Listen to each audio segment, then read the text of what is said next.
अस्सलाम वालेकुम, सुबह बखैर। सिटी टन के साथ मैं हूँ ज़ीनत सरफराज और दुआ कहूँ कि आपकी ज़िंदगी में बहुत ज़्यादा आसानियाँ, बहुत खुशियाँ और ढेरों ढेर कामयाबियाँ जो हैं वो आएँ और अल्लाह पाक आपका मुकद्दर बहुत नेक करें और आप बहुत खुश व खुर्रम ज़िंदगी गुजारें। आई एम श्योर आज का दिन भी आपका बहुत अच्छे से जो है वो स्टार्ट हुआ होगा और दुआ है कि बाकी का दिन भी बहुत अच्छे से आसान अंदाज में गुजरे। एक बहुत अच्छी बात है कि हमेशा हम कहते हैं कि हर हाल में रब का शुक्र अदा करना चाहिए। जो लोग मायूस हो जाते हैं ना, उनको शायद अल्लाह पे यकीन नहीं होता है, और जो लोग महरूम होते हैं वो अल्लाह की नेमतों का शुक्र अदा नहीं करते। इसलिए कहते हैं कि हर वक्त खुदा की दी हुई नेमतों का शुक्र अदा करना चाहिए, क्योंकि इंसान जो है वो बड़ी ही अजीब मखलूक है। उसके पास जितना होता है ना उसे कम लगता है और उसे लगता है कि मेरे पास और ज़्यादा होना चाहिए। तो वो क्या करता है कि हमेशा जो है वो अपने से ऊपर देखता है, कभी भी अपने से नीचे नहीं देखता। हमेशा हमें अपने से नीचे देखना चाहिए कि हम बहुतों से बेहतर हैं। तो हमेशा कोशिश करें कि अल्लाह की दी हुई नेमतों का शुक्र अदा करें, ताकि आप उसकी किसी भी नेमत से महरूम नहीं हो जाएं। और वैसे भी बहैसियत मुसलमान हम सबके जो है ये अकीदा, ये ईमान होना चाहिए कि मायूसी जो है वो कुफ्र है। मायूसी को अपनी ज़िंदगी से दूर कर दे तो आपकी ज़िंदगी के बहुत सारे मसाइल और बहुत सारे अंधेरे दूर हो जाएंगे। इसी अच्छी बात के साथ कि अल्लाह पाक आपकी ज़िंदगी में बहुत सारी आसानियाँ, बहुत सारी नेमतें और बहुत सारी कामयाबियाँ आपको अता करें। आज के दिन का आगाज़ करते हैं। हमारी हमेशा से कोशिश होती है कि आपके लिए ऐसे मौज़ूआत पे बात की जाए जो आपके लिए बहुत ज़्यादा सूदमंद साबित हो। अगर हम बात करें एग्रीकल्चर फील्ड की, तो एग्रीकल्चर फील्ड और ज़राअत का जो है वो पंजाब से एक गहरा ताल्लुक़ है। पंजाब से नहीं, वैसे भी पाकिस्तान की इकॉनमी से या किसी भी मुल्क की इकॉनमी से बहुत गहरा ताल्लुक़ होता है। किसान हमारे माशरे का एक बहुत अहम हिस्सा है, क्योंकि अगर वो सारा साल मेहनत ना करें तो हम बहुत जो मज़ेदार से अनाज से लुत्फ़अंदोज़ होते हैं हमसे महरूम रह जाएँ। तो इन्हीं फसलों को किस तरह से ग्रो किया जाएगा और किस तरह से नित नए जो जिद्दतें हैं और जो सहूलियात हैं उनको इस्तेमाल करते हुए फसलों को किस तरह से बढ़ाएं, इसी हवाले से बात करने के लिए आज हमें स्टूडियोज़ में ज्वाइन किया है डॉक्टर काशिफ गुज्जर हैं, प्रेसिडेंट सीड एसोसिएशन। अस्सलाम वालेकुम सर, बहुत शुक्रिया आपकी तशरीफ़ आवरी का, आपने हमें और हमारे प्रोग्राम को वक्त दिया। साथ ही साथ किसानों के लिए ये लाएअमल किस तरह से रहता है और किसान किस तरह से फसल को जो है वो उगाते हैं और बीज का बड़ा अहम किरदार होता है, इसी हवाले से हमें अपडेट करेंगे हमारे सीनियर रिपोर्टर हैं अब्दुर्रहमान। अस्सलाम वालेकुम। वालेकुम सलाम। कैसे हैं आप? अल्लाह का शुक्र, आप सुनाएं। अल्हम्दुलिल्लाह मैं बिल्कुल ठीक। आपको भी बहुत शुक्रिया, आपने हमें हमारे प्रोग्राम को वक्त दिया। सबसे पहले जो है वो मैं डॉक्टर साहब आपसे बात स्टार्ट करूंगी कि हमेशा से हम बात करते हैं सीड्स की, बीज की, फसलों के बीज की, कि उसका इस्तेमाल करना चाहिए, वो फसल को बेहतर करने के लिए बहुत ज़्यादा जो है वो ज़रूरी है। तो इस हवाले से सबसे पहले तो ये बताएं कि फसलों के जो बीज हैं उनकी कितनी ज़्यादा अहमियत है? जी, जो एग्रीकल्चर है बेसिकली अगर इसका सबसे अहम कंपोनेंट हम देखें तो वो सीड ही है, क्योंकि कोई भी क्रॉप, कोई भी चीज़ जब उसने ग्रो होना है तो उसने अपना स्टार्ट सीड से लेना है। तो सीड की इम्पोर्टेंस तो वाइटल है एग्रीकल्चर के हवाले से। अब उसके बाद आ जाती है कि इसकी जो कैटेगराइज लोग कर लेते हैं हम लोग कि इसे सर्टिफाइड सीड है या नॉन सर्टिफाइड सीड है या बेसिक सीड्स हैं।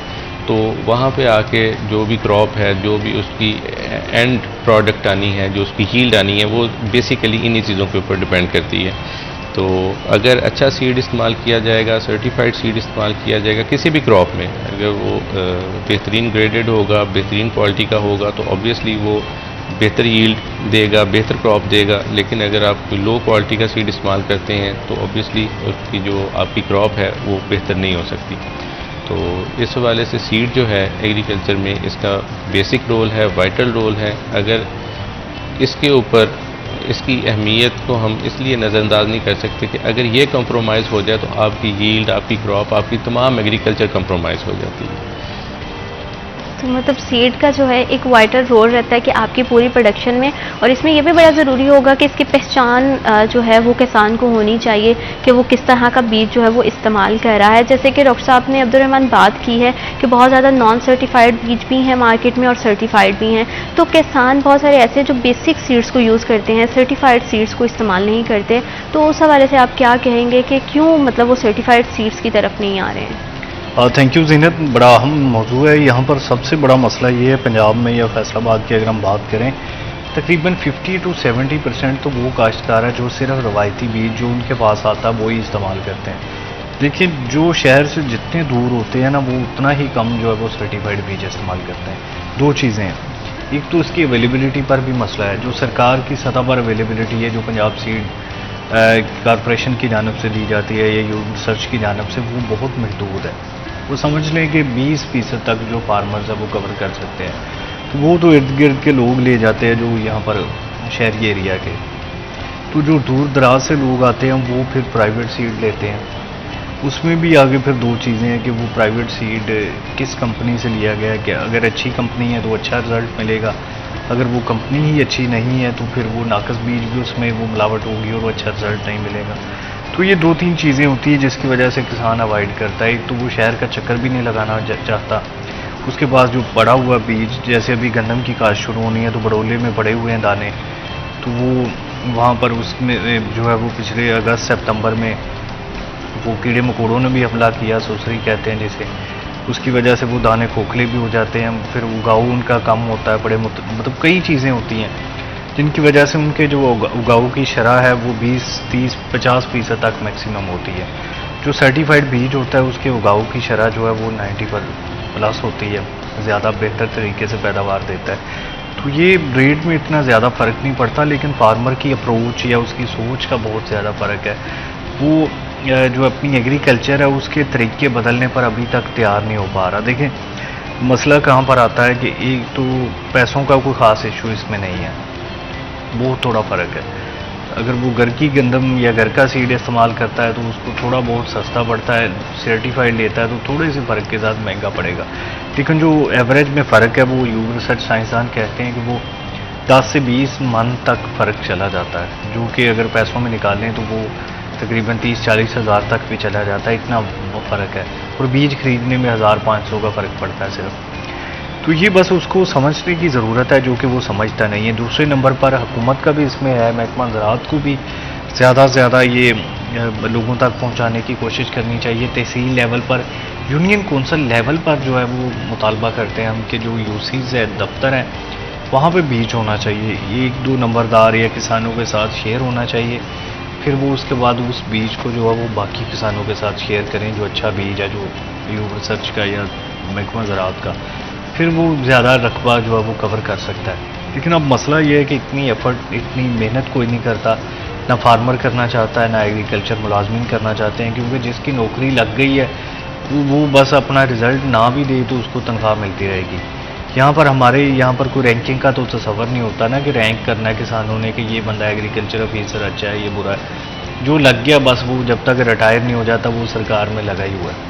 और दूसरा, जैसे आपने अभी बात की कि नॉन सर्टिफाइड बीज है, तो फिर नॉन सर्टिफाइड बीज का इस्तेमाल जो है उसमें इस चीज़ की श्योरिटी तो नहीं होगी कि फसल जो है वो उतनी ही अच्छी आएगी जितनी सर्टिफाइड बीज से आएगी?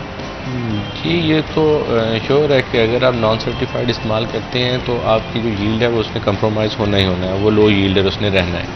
तो जहाँ तक अब्दुर्रहमान बात कर रहे थे उसको आगे बढ़ाऊँ तो दुनिया में आप किसी भी मामले में देखें, एक हम टर्म यूज़ करते हैं CBR, कॉस्ट बेनिफिट रेशो। जब तक आप कॉस्ट बेनिफिट रेशो की अवेयरनेस नहीं पैदा करेंगे तब तक आप ज़मींदार को मोटिवेट नहीं कर सकते। फार्मर के जहन में एक एज अ ले मैन वो इसको कैलकुलेट ही नहीं करता कि उसका सीड रेट का जो इसमें प्राइस डिफरेंस है वो कितना कम रह जाता है। लोग समझते हैं कि हम अगर मार्केट से सीड लेंगे, स्पेशली अभी गंदम का सीज़न आ रहा है उस हवाले से, तो ये हमें महंगा पड़ेगा। लेकिन अगर आप एट द सेम टाइम जो हमारे प्रैक्टिस चल रही है, नॉर्मली 50 kg पैकिंग होती है इसकी 1 एकड़ के लिए, लेकिन अगर कोई फार्मर घर से सीड डालता है तो वो 60 kg डालता है, ये एक नॉर्मल प्रैक्टिस है। तो जब आप 60 kg गंदम का रेट 50 kg बैग के साथ कंपेयर करेंगे तो 500 रुपये से ज़्यादा डिफरेंस नहीं निकलेगा। 500 मैटर नहीं करता, लेकिन एट द सेम टाइम अगर आप वो सर्टिफाइड सीड लेके डाल रहे हैं, आपकी 5-7 मन 10 मन पैदावार बढ़ रही है तो आपका 30,000 का उसमें प्रॉफिट हो रहा है, आपको बेहतर आपकी यील्ड आ रही है। तो ये अवेयरनेस पैदा करने की ज़रूरत है। ये जो हमारे एक्सटेंशन वर्कर्स हैं इनको इसके ऊपर मोटिवेशन देनी चाहिए फार्मर्स को या अवेयरनेस बेसिकली मेन है कि वो बेसिकली वही उनके चीज़ है कि अवेयरनेस की कमी नॉलेज है। ऑफ सीड जो है वो बहुत ज़्यादा इंपॉर्टेंट है कि आपको बीज का भी जो है वो नॉलेज होना चाहिए कि आपको आपकी फसल के लिए किस तरह का बीज इस्तेमाल करना है और उसकी कितनी क्वांटिटी, उसके यूजेज पे अगर थोड़ा सा आ जाए कि क्या फार्मर्स को ये प्रॉपर ट्रेनिंग की ज़रूरत है अब, क्योंकि सारी बातें जैसे अब्दुर्रहमान ने भी कहा कि जो है वो फार्मर्स जो है वो बदलती हुई जिद्दतों के साथ जो है ना वो अभी भी पुराने रवायती तरीक़ों पे ही अटके हुए हैं, चीज़ों को जो है मॉडिफाइड नहीं कर रहे हैं। तो सारी बातें जब मॉडिफाइड नहीं होंगी तो आपकी काश्तकारी का उस पर बहुत असर पड़ेगा, आपकी फसल भी उतनी अच्छे से ग्रो नहीं करेगी। तो इसमें अवेयरनेस की जैसे आप बात करें तो कितना इंपॉर्टेंट रोल प्ले कर सकती है और क्या इस तरह की कोई स्ट्रैटेजी प्लान है इन फ्यूचर फार्मर्स को जो है वो अवेयर करने के लिए, नॉलेज देने के लिए? ये जो मामला है ये शायद मनहसुल कौम हमारा प्रॉब्लम है। ये प्रॉब्लम सिर्फ फार्मर लेवल पे नहीं है, हमारे पॉलिसी मेकर्स भी अभी तक इसको काउंटर करने में कामयाब नहीं हो सके, इस पे फर्दर कोई पॉलिसी में चेंज नहीं ला सके।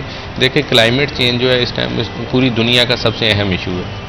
अब क्लाइमेट चेंज के साथ साथ हमारे यहाँ पे जैसे जैसे मौसम चेंज हो रहा है, हमें टाइम ऑफ सोइंग और टाइम ऑफ हार्वेस्टिंग जो हमारे यहाँ हर क्रॉप के हैं उनके ऊपर भी उसका इम्पैक्ट आ रहा है। एक्चुअली तो ये महीनों के साथ तो इनका कोई रिलेशन नहीं था हमारा हार्वेस्टिंग का या हमारी सोइंग का। ये तो सर्दी है या गर्मी है, temperature, night temperature, day temperature कहाँ पे है वो चेंज होते जा रहे हैं। लेकिन जो गवर्नमेंट की तरफ से पॉलिसीज़ हैं, जो गवर्नमेंट आवाम के लिए, जो फार्मर्स के लिए अपनी कंपेन्स लॉन्च करती है, वो ऐसा जो 30 साल पुराने उनके बने बनाए शेड्यूल थे उनके मुताबिक उनको सोइंग टाइम्स उन्होंने रखे हुए हैं। तो ये फार्मर से ज़्यादा जिम्मेदारी हमारी गवर्नमेंट के ऊपर, हमारी पॉलिसी मेकर्स के ऊपर भी आती है कि वो इसके ऊपर नए सिरे से वर्किंग करें। इन जो हमारे चैलेंजेस हैं, जो स्पेशली क्लाइमेट चेंज के हवाले से, इनको टैकल करने के लिए, इन चैलेंजेस को काउंटर करने के लिए नई स्ट्रेटजीज़ प्लान करें, नए वर्कआउट करें, नया जो स्केड्यूल होगा सोइंग के हवाले से, हार्वेस्टिंग के हवाले से, क्रॉप पैटर्न्स के हवाले से, इन पे वर्किंग करने की ज़रूरत है। और स्पेशली अभी हमें थोड़ा सा एक और चीज़ जो है, हमारा फार्मर जो है 90% फार्मर ट्रेडिशनल जो तरीके हैं रवायती काश्तकारी से निकल नहीं पा रहे। अगर हमें इकनॉमिकली अपने मुल्क को आगे लेके जाना है, हमें अपनी मुल्क की जो एग्रीकल्चर बेस्ड इकॉनमी है इसको बूस्ट करना है, तो हमें अपने फार्मर्स को इसके लिए फैसिलिटेट करना पड़ेगा। गवर्नमेंट लेवल पे उनको सब्सिडीज़ देनी पड़ेंगी, उनको अवेयरनेस देनी पड़ेगी, उनके लिए special campaign, priority based campaigns launch करनी पड़ेंगी ताकि वो इस रवायती काश्तकारी से निकल के जो अभी मॉडर्न टेक्निक्स हैं उसको, अपनी एग्रीकल्चर फार्मिंग को वो मॉडर्नाइज करें, तभी हम अपनी यील्ड्स को बेहतर कर सकें। तो इतना मुश्किल क्यों हो रहा है किसानों के लिए जो है वो नए तरीक़ों को और नई टेक्नोलॉजी को जो है वो अडॉप्ट करना? अब्दुर्रहमान के वो किस तरह से जो है ये सारे प्रोसेस को ईजी कर सकते? जैसे डॉक्टर साहब ने भी कहा कि अवेयरनेस की बहुत ज़्यादा ज़रूरत है। सारी बात है कि जैसे जैसे वक्त के तकाजे चेंज होते हैं, नई चीज़ें आती हैं, नई टेक्नोलॉजी से, जैसे हम लोग भी अपनी डेली लाइफ में देखते हैं कि रोज़ कुछ ना कुछ नई चीज़ अपडेट होती है। तो काश्तकारी को और फसलों के हवाले से जो है ज़राअत में कितनी ज़रूरत है इस टाइम पे कि जो किसान है वो इस चीज़ को समझे और जदीद जो है मॉडर्न जो है काश्तकारी उसकी तरफ आए और सीड्स के हवाले से उनकी जो अवेयरनेस है वो ब्रॉड हो ताकि वो अच्छे से जो है वो काश्तकारी करे? सीनियर देखिए, ये रवैये होते हैं, एजुकेशन होती है, कई चीज़ें होती हैं जिनसे मिलके जो है वो सोसाइटी की बुनियाद बन रही होती है। अब मसला ये है कि फार्मर वो ज़्यादा पढ़ा लिखा भी नहीं है, उसका इतना ज़्यादा एक्सपोजर भी नहीं है, वो इन लोगों से मिलता भी नहीं है, कोई एग्रीकल्चर कॉन्फ्रेंसेस होती भी नहीं है। अगर हो भी जाए तो यहाँ पर सिर्फ प्रोग्रेसिव फार्मर्स बुलाए जाते हैं जो कि पहले ही बड़ा बेहतर जो है वो आउटपुट ले रहे होते हैं। देखिए, अगर किसान जो पहले रवायती जो उसका हल चलाता था बैल के साथ, तो सारा दिन लगा देता था, ट्रैक्टर आया उसकी बड़ी मौज हो गई। तो अब ट्रैक्टर के साथ नई मशीनरी भी आ रही है कि वो मैकेनाइज कर ले ना, कालियाँ बना ले, और चीज़ें बना ले, मतलब वेजिटेबल्स की जानब आ जाए। जब इंडिया से अच्छे ताल्लुक थे तो बहुत सारी वेजिटेबल वहाँ से आ जाती थी और यहाँ लगाते ही नहीं थे। इतना ही ये किसान जो है वो सुस्त हो चुका है, तो अब इनको लगानी पड़ रही है क्योंकि उधर से नहीं आती। मैं आपकी बात को यहीं से कंटिन्यू करूंगी, लेकिन वक्त एक छोटे से ब्रेक का। Will be right back after a short break.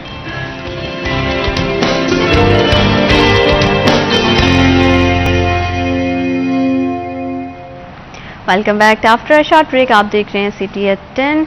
ज़राअत के हवाले से बात करें तो एग्रीकल्चर जो फील्ड है वो बहुत ज़्यादा वाइडर है और उसमें बहुत सारी जो चेंजेस की ज़रूरत है। इसमें गवर्नमेंट का भी किरदार होना चाहिए, जिस तरह से हम पहले भी बात कर रहे थे कि किसानों को इस टाइम पे शदीद ज़रूरत है कि उनको अवेयरनेस आए और जितनी भी न्यू टेक्नोलॉजीज़ हैं उनके साथ वो थोड़ा सा, जैसे कहते हैं ना कि थोड़ा दोस्ताना माहौल होना चाहिए, वो भी उनके साथ थोड़ा फ्रेंडली होने की कोशिश करें, नई जिद्दतों को सीखने की कोशिश करें ताकि उनकी काश्तकारी बेहतर हो सके, फसलें अच्छे जो है ना अंदाज में वो जो है वो पैदा हो सकें। और उसका क्या फ़ायदा होगा, उसका किसान को भी फ़ायदा होगा, अनाज भी अच्छा रहेगा और जो फसलों को है वो ज़्यादा से ज़्यादा भरपूर तरीके से जो है वो लहलहाएंगी। तो हम इसी हवाले से बात कर रहे थे अब्दुर्रहमान कि आप बता रहे थे कि कितना ज़रूरी है उतनी लगनी है, क्योंकि मुलाजमीन ने काम करना है, ट्रैक्टर वाले ने उधर बुआई करनी है, तो ये सारी चीज़ें हैं, सिर्फ निगरानी करनी है जो बंदा कर रहा है।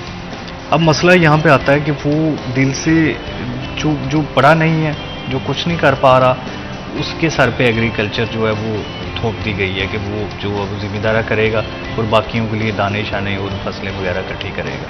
बाकी जो अपने शहर में काम कर रहे हैं उनकी कोई दिलचस्पी नहीं है।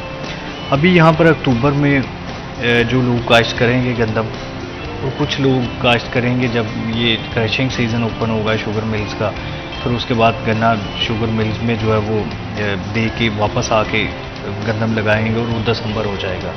अब इसमें फ़र्क ही बहुत ज़्यादा हो जाएगा, महज अगेती और पछेती काश्त में 10 से 20 मन का फ़र्क पड़ जाएगा। और जब दिसंबर आता है फिर तो कहा जाता है कि रोज़ाना का 1 मन का फ़र्क पड़ रहा है ना, इतना ज़्यादा फ़र्क पड़ जाता है। फार्मर की इस पर तवज्जो नहीं होती, बहुत कम लोग जो है वो अगेती काश्त की जानब आते हैं। फिर उसमें खाद का क्या इस्तेमाल करना है, DAP नीचे डालनी है, फिर उसके बाद यूरिया, वो कुछ पैसों के बचाव के लिए, जैसे 10,000 की DAP है, उसके बचाव के लिए अगर DAP नहीं डालता तो उसकी जो गंदम है या दूसरी फसल है उसका अच्छा खासा फ़र्क पड़ जाता है। तो ये बड़े मसले हैं कि उसमें अगर तो वो काम कर रहा है तो फिर नीयत के साथ करे, कमिटमेंट के साथ करे, और फिर 60-70 मन अगर उसकी एवरेज होती है, पैदावार होती है, तो उसके सारे खर्चे भी निकल जाते हैं, प्रॉफिट में आ जाता है। लेकिन ये मसला थोड़ा जो है वो टेढ़ा है कि थोड़ी ज़मीनें रह गई हैं, उन पर जो नाम मेहनत करने वाले बंदे काम कर रहे हैं। ये देख लें कि हमारी जो एवरेज है वो ये कितने पहले ये भी बड़ा देखा जाता था कि बहुत सारे फार्मर्स जो हैं वो तो बिल्कुल ही बीज के अगेंस्ट है कि बीज इस्तेमाल ही नहीं करना, सिर्फ जितना मतलब वो खेती बाड़ी से है, मतलब काफ़ी टाइम पहले की बात थी। तो क्या अभी भी कुछ ऐसे किसानों में ऐसे फार्मर्स की रेशो है जो इस चीज़ को प्रेफर नहीं करते कि बीज का इस्तेमाल जो है वो नहीं करना चाहिए, या अब कहीं ना कहीं वो मजबूर हैं अपनी फसल को बेहतर करने के लिए, चाहे वो सर्टिफाइड बीज हो या नॉन सर्टिफाइड बीज हो, उसको इस्तेमाल करें? देखिए, यहाँ पर हमारे जो किसान लोग हैं ना, ये सबसे ज़्यादा रिजिड है। ये देखिए, शहर का जो मजदूर है ना, जब उसके पास ये पावर लूम्स की मैं मिसाल दूँ तो पहले ना कोई 30 बंदे मिलके एक लूम चलाते थे, फिर वो जो है वो बेहतर होना शुरू हो गई, तो अब एक बंदा जो है वो 30 लूम्स चला रहा होता है ना, मतलब वो इतनी तेज़ी से इवाल्व हुआ है शहर का मजदूर। लेकिन गाँव के लोग जो है वो उनकी रिजिडिटी बहुत ज़्यादा होती है, वो बहुत कम चीज़ें जो है वो नई ले पाते हैं, पुरानी चीज़ों वो समझते हैं कि ये हमारी रवायत है, और अगर हाइब्रिड बीज हम इस्तेमाल करेंगे फिर जो है वो हमें हर साल बीज लेना पड़ेगा, लेकिन उस प्रॉफिट को वो नज़रअंदाज कर देते हैं। देखिए, अभी एक ग्रास आई है, नेपियर ग्रास है, बाजरा है, वो एक कलमों के ज़रिए होता है, अभी उसका बीज नहीं आया, कलमों के ज़रिए, तो अगर वो 1 एकड़ लगा लिया जाता है तो वो कम से कम जो है वो 10 साल तक हो सकता है और साल में 4 फसलें होंगी। इनके किसान एक तरह से चारे से बिल्कुल बेनियाज हो जाएगा। लेकिन मैंने देखा है कि कोई ख़ास दिलचस्पी उसमें नहीं ली जा रही, और वही जो पुराने चारा जात है जैसे चरी, ज्वार वगैरह रवायती बीज है, उन्हीं पे डिपेंडेंट है। ये बड़ा मसला है कि वो उसको उस तक चीज़ें पहुंचती भी नहीं, हालांकि अब सोशल मीडिया के ज़रिए पहुंच जानी चाहिए, लेकिन क्योंकि पुराना जो है वो उस तरह से सोशल मीडिया से भी इन टच नहीं है, और कुछ जो हमारी ये सारी चीज़ें एग्रीकल्चर वालों की सोशल मीडिया पे है भी नहीं है। वो ही बात है कि जब तक हम अपने जो है वो ट्रेडिशनल एक शेल से बाहर नहीं आएंगे, रवायती जो हम पे वो खोल चढ़ा हुआ है, तो उससे बाहर निकल के अपने कंफर्ट जोन से बाहर नहीं आएंगे, सारी बातें नई जिद्दतों को सीखने के लिए थोड़ी सी एफर्ट करनी पड़ती है। डॉक्टर साहब जैसे सीड्स के हवाले से बात कर रहे हैं, और आपने भी अब्दुर्रहमान ने भी हाइब्रिड सीड की बात की, तो मैं चाहती हूँ थोड़ा सा आप इसको थोड़ा एलेबोरेट कर दें हमारे देखने वालों के लिए कि नॉर्मल सीड और हाइब्रिड सीड्स में क्या फ़र्क है, इसमें क्या डिफरेंस है? ये जो हाइब्रिड सीड्स हैं ना जी, ये आमतौर पर जेनेटिकली मॉडिफाइड होते हैं। इनमें कुछ ऐसी प्रोसेस करवाने के बाद चीज़ें डेवलप की जाती हैं कि फर्दर इनमें इनका जो यील्ड पोटेंशियल है वो बढ़ जाता है, उसके अलावा इनकी जो पेस्ट के अगेंस्ट रेजिस्टेंस होती है वो इंक्रीज़ हो जाती है। लेकिन इसमें भी जो 2-3 चीज़ें देखने वाली ये हैं कि हर क्रॉप में जो है इनका सक्सेस रेट सेम नहीं है। तो समटाइम्स हमारे यहाँ पे इसको ये मिसकंसेप्शन ली जाती है कि हम दुनिया में कुछ चीज़ों में इसलिए पीछे खड़े हैं कि हम उसमें अपने हाइब्रिड्स इवॉल्व नहीं कर सके। तो हाइब्रिड जिस चीज़ में सक्सेसफुल है उसी चीज़ में आगे आना है, जिसमें उसने दुनिया में सक्सेस देनी है उसी ने आगे ग्रो करना है। जैसे कॉर्न के हवाले से हम देखते हैं कि कॉर्न में हाइब्रिड जो थे वो सक्सेसफुल हो गए। वो जो रवायती हमारे बीज चलते आ रहे थे उनकी यील्ड बहुत कम थी, तो वो उससे 2 टाइम्स 3 टाइम्स एक्स्ट्रा जो हाइब्रिड सीड्स दे रहे थे, तो हाइब्रिड ने अपनी जगह बना ली है। ऐसे ही हम इसमें मस्टर्ड में देखते हैं, या हम पर्ल मिलेट है, वॉट इस टाइप की जो क्रॉप्स हैं इनमें हमने देखा है हाइब्रिड ने अपनी जगह बना ली है। अब हमारे मुल्क में एक बहस शुरू हो जाती है कभी कभी कि जी हाइब्रिड, इसमें हम गंदों में हाइब्रिड क्यों नहीं ला रहे। तो गंदों में हाइब्रिड सक्सेसफुल नहीं है, दुनिया में भी सक्सेसफुल नहीं है। तो जिन क्रॉप्स में जो रवायती क्रॉप्स चल रही हैं जिनमें हाइब्रिड सक्सेसफुल नहीं होगा उसमें यही चलती रहेंगी। जिसमें हाइब्रिड ने 2 to 3 टाइम्स एक्स्ट्रा यील्ड में जाना है या कोई फर्दर ऐसा कोई बेनिफिट देना है, तो उसी में उसकी सक्सेस आनी है। और अगर थोड़ा सा हाइब्रिड का जैसे कि आपने बताया कि कुछ फसलों में जो है वो हाइब्रिड जो है वो बेनिफिशियल है और कुछ में नहीं है, तो जब कुछ ऐसी फसलें जिनके लिए हाइब्रिड सीड इस्तेमाल हो रहा है तो उसकी पैदावार में कितना इजाफा या कितना नॉर्मली सीड को अगर इस्तेमाल करें, और दूसरा थोड़ा सा अगर आप थोड़ा सा उसका फ्रैक्शन फिगर के हवाले से बता सकें कि परसेंटेज के हवाले से कि 50% बढ़ जाती है, 60%, कितना डिफरेंस रहता है अगर दोनों बीज का इस्तेमाल सेम जो है वो फसल पे किया जाए, नॉर्मल का और हाइब्रिड का? ये क्रॉप टू क्रॉप वेरी करता है जी। सम क्रॉप्स में तो ये 200% 300% तक भी 2 से 3 गुना तक भी यील्ड बढ़ जाती है। कुछ में ये डबल होती है, कुछ में 1.5 गुना तक चली जाती है। तो उसमें सिर्फ जो हमारा रवायती काश्तकार है समटाइम्स वो इसमें ये सोचता है कि हाइब्रिड सीड की प्रोडक्शन जो है ये एक मुश्किल काम है। इसमें ऐसा नहीं होता कि आपने एक फसल लगाई है, वो फसल आई है, उसकी जो यील्ड है आप चाहे उसको नेक्स्ट टाइम लो यील्ड रहेगी, आप ऐसा उसे दोबारा यूज़ कर सकते हैं जैसे लोग गंदों में करते हैं। इसको तो मतलब थोड़ा बोने का, इसकी सोइंग का तरीका भी थोड़ा डिफरेंट होता है नॉर्मल जी। इसमें बेसिकली जो क्रॉप्स होती हैं इसमें मेल और फीमेल प्लांट्स के सेपरेटली जब भी नेक्स्ट क्रॉप लेनी है आप सेम एक यील्ड नहीं ले सकते, आपको मेल पौधे लगाने पड़ते हैं, फीमेल पौधे लगाने पड़ते हैं, उस पर बाकायदा आपको पूरी टीम उठानी पड़ती है। अब दोनों प्लांट्स में मेल फीमेल पार्ट्स दोनों आ रहे हैं उसके, आपने जिसको अपना मेल डिक्लेयर किया उसके फीमेल पार्ट्स जो है पौधे के उनको आपको कट करना पड़ता है, रिमूव करना पड़ता है पौधे से।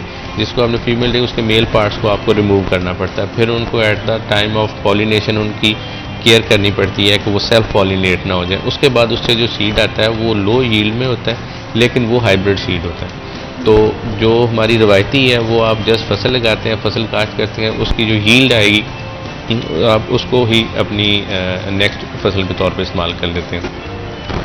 तो आमतौर पे लोग इसलिए भी इस पर मूव नहीं करते कि ये सीड वो खुद प्रोड्यूस नहीं कर सकते, उनको नेक्स्ट बाय करना पड़ता है। कुछ अर्सा पहले तक तो हमारे मुल्क में ये काफ़ी हाइब्रिड सीड सारा बाहर से इंपोर्ट हो रहा था, लेकिन with the passage of time इसमें हमारी जो पब्लिक सेक्टर है, जैसे हमारे ये यूसुफ वाला इंस्टीट्यूट है मेज़ के हवाले से, या हमारे यू रिसर्च वाले हैं, इन्होंने भी अच्छे हाइब्रिड यहाँ पे डेवलप करना शुरू किए हैं। लेकिन ये है कि किसी भी मुल्क में अगर आप प्रोग्रेस चाहते हैं, आगे जाना चाहते हैं, तो ये पब्लिक सेक्टर सब कुछ नहीं कर सकता, इसके लिए प्राइवेट सेक्टर को इन्वॉल्व होना पड़ता है। तो नो डाउट गवर्नमेंट की तरफ से भी फैसिलिटीज़ दी गई हैं, प्राइवेट सेक्टर ने अपने तौर पे भी इस पर बहुत काम किया है। तो हम मतलब प्राउडली कह सकते हैं कि हाइब्रिड कॉर्न के हवाले से जो हमारा हाइब्रिड का मेजर यहाँ पे सेगमेंट है पाकिस्तान में, उसमें हमको 50% जो प्रोडक्शन है हमने पाकिस्तान में स्टार्ट कर दी है, which is very good thing. और आपने जो बात की कि दोनों प्राइवेट एंड पब्लिक सेक्टर्स को साथ मिल के काम करना चाहिए, तो बहुत ज़्यादा इंपॉर्टेंट होता है। अगर किसी भी चीज़ को जो है हमने जो है उसमें प्रोग्रेस लेके आनी है, अवेयरनेस लेके आनी है, तो दोनों सेक्टर्स को मिलकर काम करना पड़ेगा। वक्त एक छोटे से ब्रेक का, will be right back after a short break.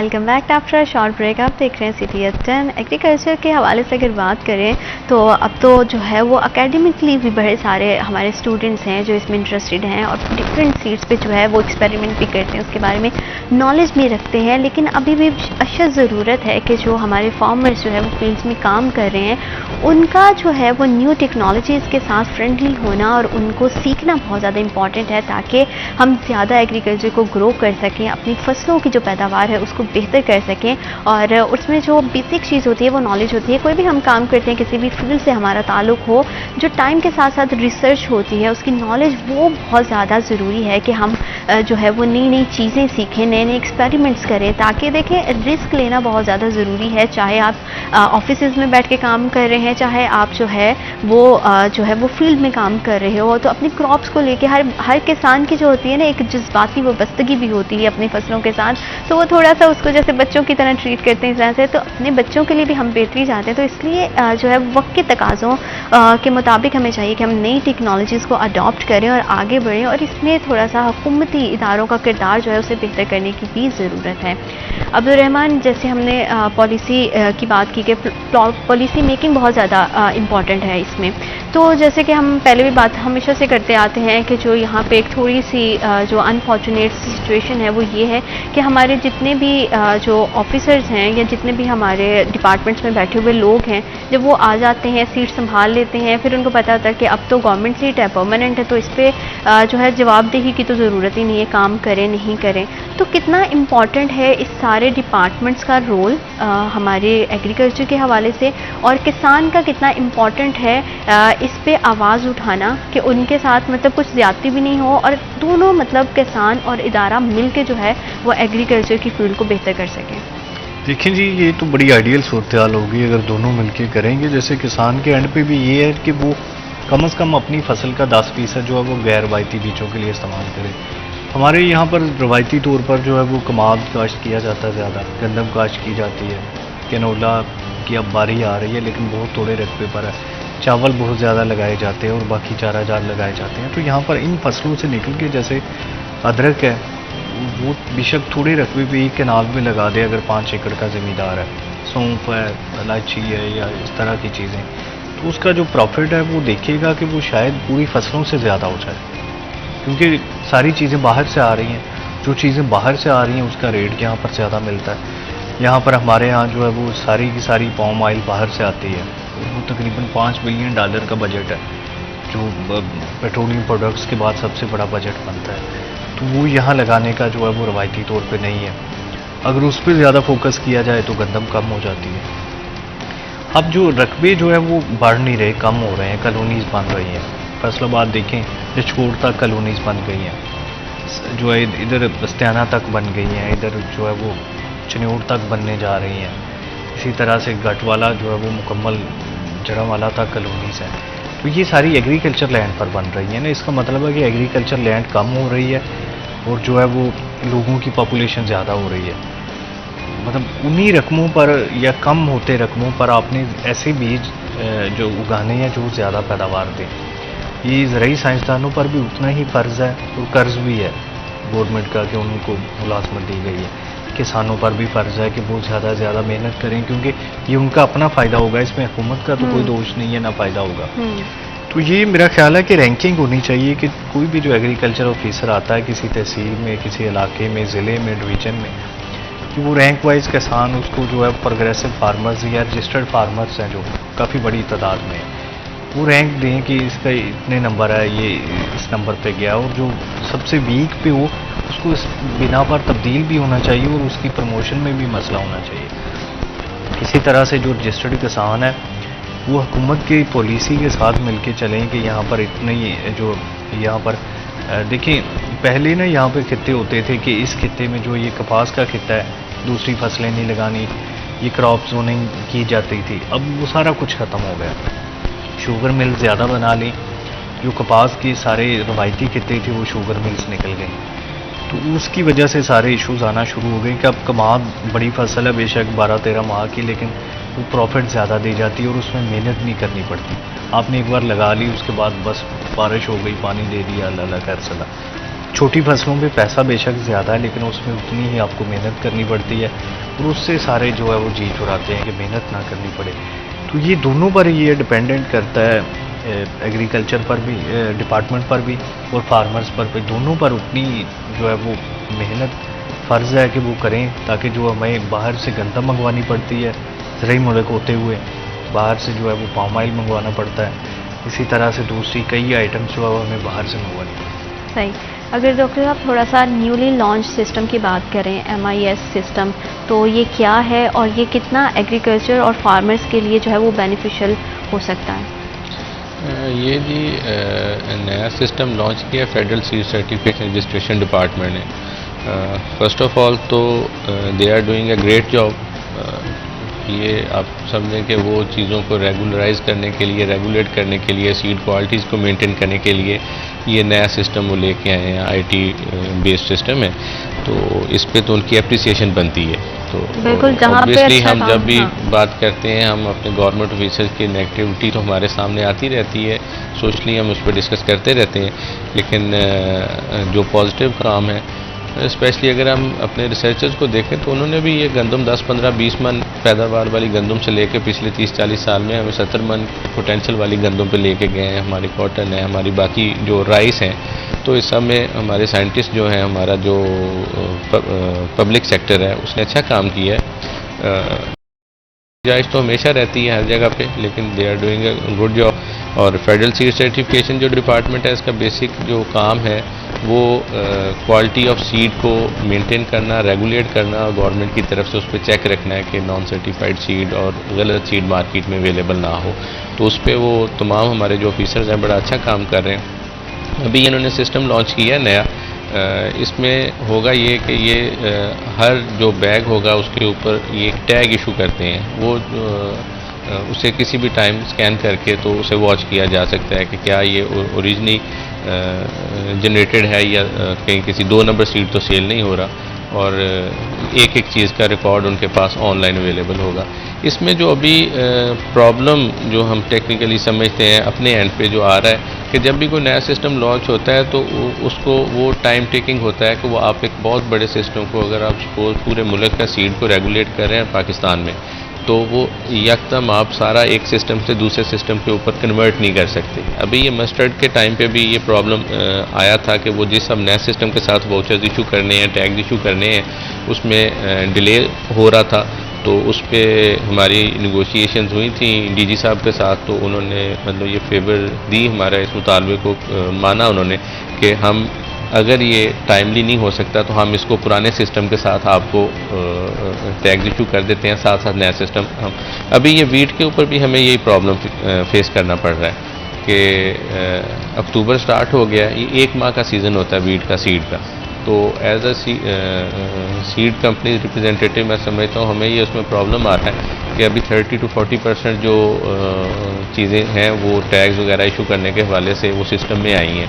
तो ये करते करते सीज़न गुजर सकता है। तो इसके हवाले से हमने ऑलरेडी उन्हें रिक्वेस्ट की हुई है कि ये MI सिस्टम को साथ साथ चलने दें, लेकिन अगर इसमें ये कोई टाइम बार ऐसा आता है कि ये टाइमली नए सिस्टम में चीज़ें फौरी मैनेज नहीं हो रही, तो पैरेलल अभी पुराने सिस्टम को क्लोज़ ना किया जाए 1-2 साल। तो इस हवाले से ये मतलब हमारी गुजारिशात हैं भी जो गवर्नमेंट के ऑफिसर्स हैं, जो अरबाब इख्तियार हैं, कि इसके ऊपर हमें फैसिलिटेट किया जाए। अभी स्पेशली इस साल के लिए, नेक्स्ट ईयर में जाते जाते ऑब्वियसली इनका सिस्टम भी बेहतर हो जाएगा। देखिए पंजाब ने PITB इंफॉर्मेशन टेक्नोलॉजी बोर्ड बनाया हुआ है, इतना बड़ा बोर्ड है, उसके बावजूद उससे रिलेटेड जब भी सब्सिडी या किसी भी मामले में हमें उनसे जाना पड़ता है तो कोई एक छोटा सा इशू आ जाए तो 8-8 दिन उसमें सॉर्ट आउट होने में लग जाते हैं, सिस्टम फ्लॉज होते हैं। तो ये तो एक बिल्कुल न्यूली जनरेटेड एक छोटे डिपार्टमेंट का सब्जेक्ट है, तो इसमें अगर प्रॉब्लम आते हैं, चीज़ें आती हैं, तो वो अभी फौरी तौर पे जो गंदम का सीज़न है वो डिस्टर्ब हो सकता है, उसमें हमें सीड प्रोवाइड करने में अच्छे से एक्सेल करता है तो वुड यू थिंक कि ये एज अ गेम चेंजर इसे इस्तेमाल किया जा सकता है? जी ऑब्वियसली इसके बड़े पॉजिटिव इम्पैक्ट्स आएंगे।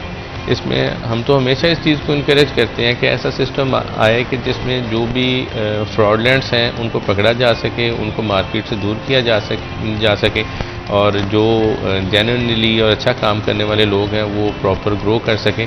तो इस तरह के जब भी ये सिस्टम्स आते हैं, लॉन्च होते हैं, तो ये उसकी बेहतरी के लिए होते हैं, चीज़ों को बेहतर तौर पे स्कैन करने के लिए, चीज़ों को बेहतर तौर पे फ़िल्टर करने के लिए होते हैं। तो बड़ा अच्छा सिस्टम है, बड़े फ्यूचर में इसके बड़े पॉजिटिव इम्पैक्ट्स आएंगे हमारी सीड्स के हवाले से लाजमी।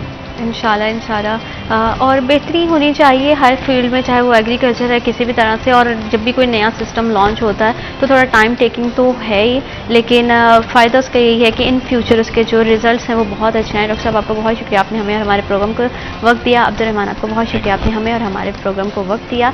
वक्त एक छोटे से ब्रेक का, will be right back after a short break.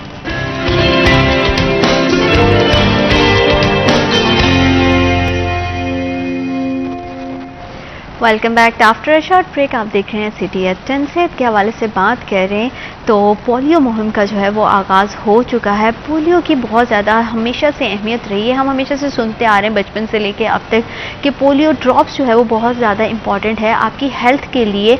लेकिन अनफॉर्चुनेटली पाकिस्तान में अवेयरनेस की कमी के जो है ना चलते हुए बहुत सालों में भी जो है वो पोलियो पे काबू नहीं पाया जा सका। जहाँ पे दुनिया भर में हम देखते हैं कि 100% जो है पोलियो को जो है वो कवर कर लिया गया है और बिल्कुल पोलियो ख़त्म हो चुका है। पोलियो जैसी बीमारी का नामो निशान नहीं है। तो दुनिया में अब सिर्फ 2 ही ममालिक रह गए हैं, जिनमें एक पाकिस्तान है, दूसरा अफ़गानिस्तान है, जो अभी भी इस बीमारी से जूझ रहे हैं। और अनफॉर्चुनेटली हालात कुछ ऐसे हैं कि अब भी जो है वो वक्त गुजरने के साथ साथ पाकिस्तान में मुकम्मल तौर पर पोलियो का ख़ात्मा नहीं किया जा सकता। लेकिन अच्छी बात ये भी है कि लोगों में अब पहले से बेहतर अंदाज में जो है वो लोग रिस्पॉन्ड कर रहे हैं, उनमें थोड़ी सी आगाही जो है उसको अगर मैं कहूँ कि बेहतर होगी, उनका नॉलेज जो है वो टाइम के साथ साथ बढ़ गया है। और 99% केसेस जो है वो उनको एक काबू पा लिया गया है। अब पोलियो जो है वो सिर्फ 1% पाकिस्तान में रह गया है, which is very good thing. लेकिन अभी भी बहुत सारी ऐसी फैमिलीज़ हैं, बहुत सारे ऐसे लोग हैं जो रेजिस्ट भी करते हैं। इसी हवाले से बात करेंगे कि पोलियो मुहिम का जो आगाज़ हुआ वो कितनी रोज़ तक चलेगी और कितनी टीम्स इसमें वर्क कर रही हैं। और पोलियो की आगाही के हवाले से भी जानेंगे। बहुत सारे क्वेश्चंस हैं जो हमारे व्यूवर्स के जहनों में अब भी आते हैं और बहुत सारे ऐसे क्वेश्चन हैं जो हमारी ऑडियंस ने रेस किए हैं, उसके सब सवालों के जवाब लेने की कोशिश करेंगे। और इन्हीं सवालों के जवाब देने के लिए हमें स्टूडियोज़ में ज्वाइन किया है डॉक्टर जाफर हुसैन है, DHO मेडिकल सर्विसेज। अस्सलाम वालेकुम सर, कैसे हैं आप? बहुत शुक्रिया फ़र्स्ट ऑफ़ ऑल आप आए, आपने अपने प्रीशियस टाइम में से हमें टाइम दिया क्योंकि ये बहुत इंपॉर्टेंट चीज़ है पोलियो। अनफॉर्चुनेटली जहाँ पूरी दुनिया इससे रिकवर कर चुकी है, पाकिस्तान में अभी भी जो है वो पोलियो केसेस जो है वो सामने आते हैं। तो फर्स्ट ऑफ़ ऑल मैं ये जानना चाहती हूँ कि करंटली कितने जो है वो एक्टिव पोलियो केसेस जो है वो पाकिस्तान में मौजूद हैं, स्पेशली इन पंजाब? बिस्मिल्लाहिर्रहमानिर्रहीम। इस वक्त पंजाब के अंदर कोई केस नहीं है, लेकिन खैबर पख्तूनख्वा में इस लास्ट ईयर जो हमारे पास 2 केस रिपोर्ट हुए थे, लेकिन पंजाब के अंदर इस वक्त कोई केस नहीं है। और अगर पोलियो, क्योंकि अब जैसे हम देख रहे हैं कि पोलियो कैंपेन्स का जो मुहिम का पूरा स्टार्ट हो चुका है, तो कितनी टीमें हैं जो आपकी काम कर रही हैं और किस तरह के जो लाहे अमल है जिसको जो है वो लेके चला जा रहा है? फैसलाबाद में आबादी के हवाले से हम पाकिस्तान का तीसरा बड़ा मुल्क है, शहर है, तो इसमें 8.8 मिलियन हमारी तकरीबन आबादी है। और इस वक्त जो हमारी टीम्स हैं जो मोबाइल हैं फिक्स्ड, और उसके साथ जो ट्रांजिट टीम्स हैं वो तकरीबन 5000 के करीब हैं, जो हमारी इस पूरी फैसलाबाद के अंदर हर स्पॉट को हाउस टू हाउस और इवन लारी अड्डाज और बाकी जो हमारे जितने भी पॉइंट्स हैं वहाँ पे कवर करेंगी। 5000 के करीब हमारी टीम्स। ठीक, मतलब कि अच्छी खासी तादाद है कि आप जो है ये कैंपेन जो है वो बहुत ऐसा अंदाज में जो है वो शुरू हो चुकी है। अगर थोड़ी सी कैंपेन के हवाले से बात करें तो हमेशा से हमने देखा है, पास्ट में भी देखते आए हैं कि लोगों की बड़ी रेजिस्टेंस भी रही है।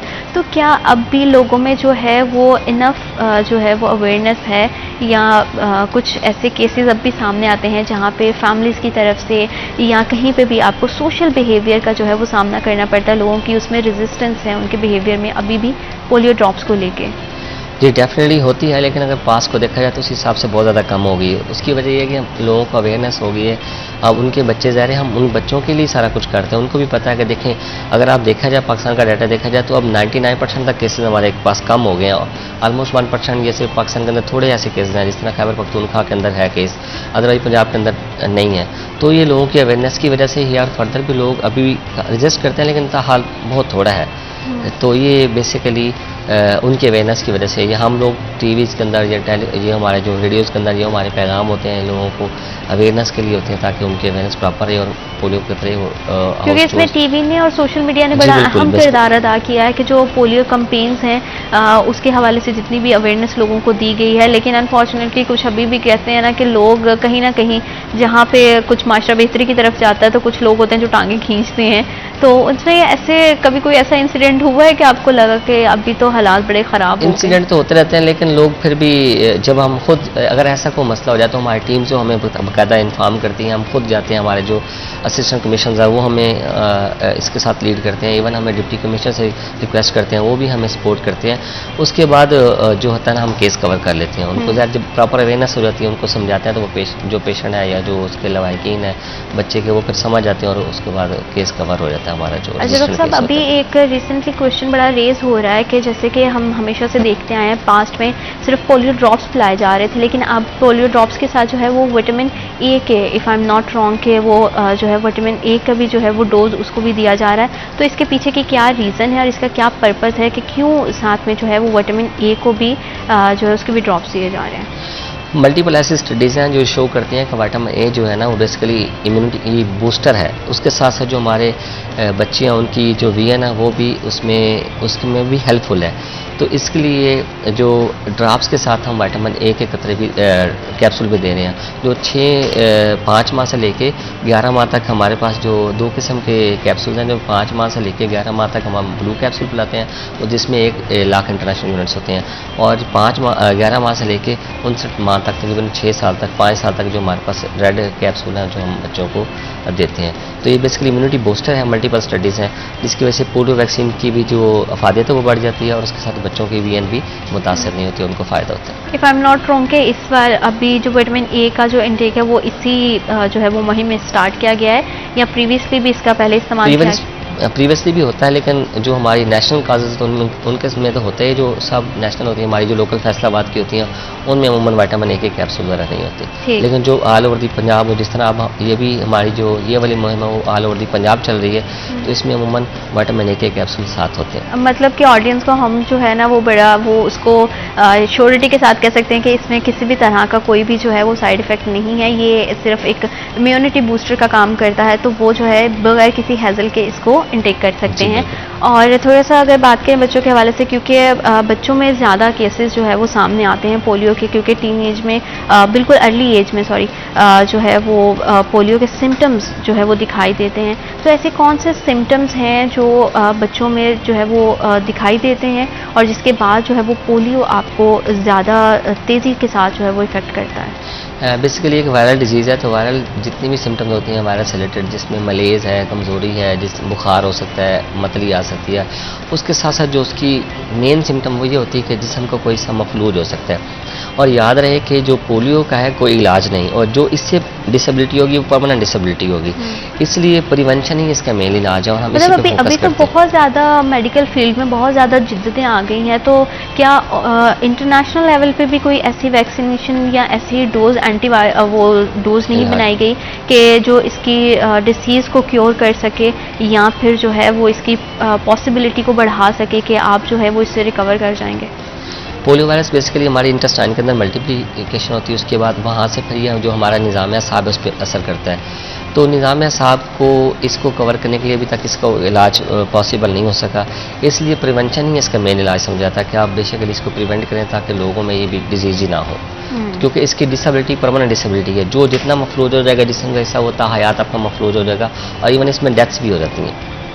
क्योंकि बहुत ज़्यादा इम्पॉर्टेंट है, आपकी प्रिकॉशंस बहुत ज़्यादा इम्पॉर्टेंट, जैसे कि आपने भी बात की, इसमें अवेयरनेस का बहुत अहम किरदार रहा है और अल्हम्दुलिल्लाह जो है वो पाकिस्तान में जो है वो 99% तक जो है वो काबू पा लिया गया है, और सिर्फ 1% है, तो दुआ है कि वो भी जल्दी जो है हम इस बीमारी से जो है ना वो छुटकारा हासिल कर लें। अगर नॉर्मली वैक्सीनेशन की बात की जाए तो बच्चों में अगर उनको वैक्सीनेशन का उनका एक सिलसिला जारी होता है कि वैक्सीनेशन करवाते हैं पेरेंट्स, तो उसमें ये होता है कि अगर बच्चों को बुखार है या किसी भी तरह की उनकी तबीयत ठीक नहीं है तो डॉक्टर्स कह देते हैं कि आप अभी जो है वो वैक्सीनेशन नहीं लें। तो क्या पोलियो ड्रॉप्स में भी ऐसा है कि अगर बच्चे को बुखार है या उसको किसी और तरह की कोई डिसीज़ है तो वो उसमें पोलियो ड्रॉप्स नहीं ले सकता? जी आप सही करें, हमारे पास जितनी फास्ट इंजेक्शन जो होती हैं टीके जाते उसके दौरान अगर पेशेंट बच्चा थोड़ा सा बीमार हो तो हम उसको कह देते हैं कि आप 1 से 2 दिन डिले कर लें।